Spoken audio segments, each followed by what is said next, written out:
Ava ndivo vairume vainzi vange varipo vakawitnessa ndichisundidzira mutwini wangu mumvura. I was 5 years by that time.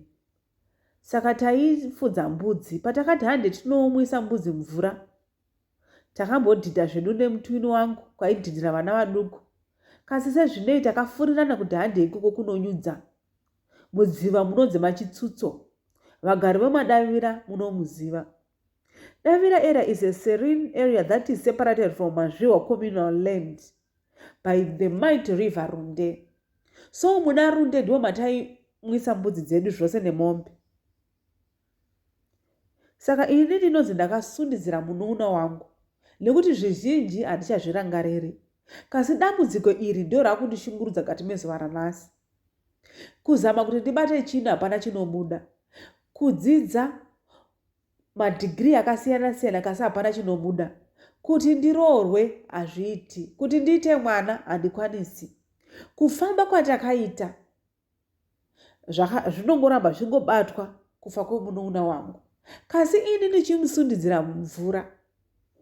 Ndichinzi ndakamusundidzira mumvura, of which I can't remember. Ndanga ndisina ruzivo rwokuti ndozvaizoitika. Ndo mudziva mandinonzi ndakamusundidzira tichidhidha. Saka kuburikidza nekufamba kwatakaita nevanhu vanga varipo vachizviona, ndakanzi kuti ndipedze dambudziko iri ndinofanira kuita mavhiki 3 mumwedzi waJuni uno naJulayi ndichimukira kudziva ikoko na5 am dzemangwanani ndichinobhagucha for 1 hour zuva nezuva ndirimo mugwizi imomo, ndiko kuti mweya uyoyu upere. Saka izvi ndiri kuzvitanga mukati mwevhiki rinotevera. Can you imagine the weather iriko mazuva ano ndichimukira mugwizi imomo ndichinobhagucha for 2 weeks?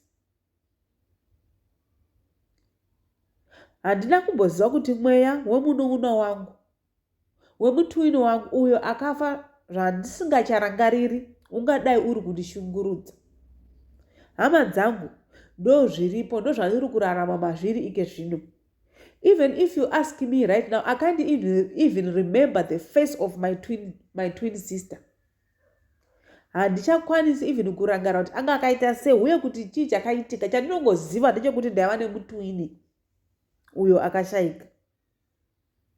Kasi kuzoburikidza nekutsanangurwa namai vangu kuti makazoenda kugwizi mukanotambira munonyudza mukasundidzirana, ndiko kuti ndizoziva also nemadambudziko andaakusangana nawo.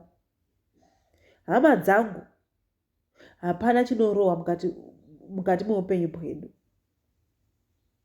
Regai ndiite zvakataurwa nana mazvikokota vakataura, tizame kupedza dambudziko irori. Ndichivimba kuti ndichapera zvinhu zvigondifambira mune zvakanaka. Kumutwini wangu ndinongoti sori zvako, zorora murugare. Ndakaita nekusaziva neudiki.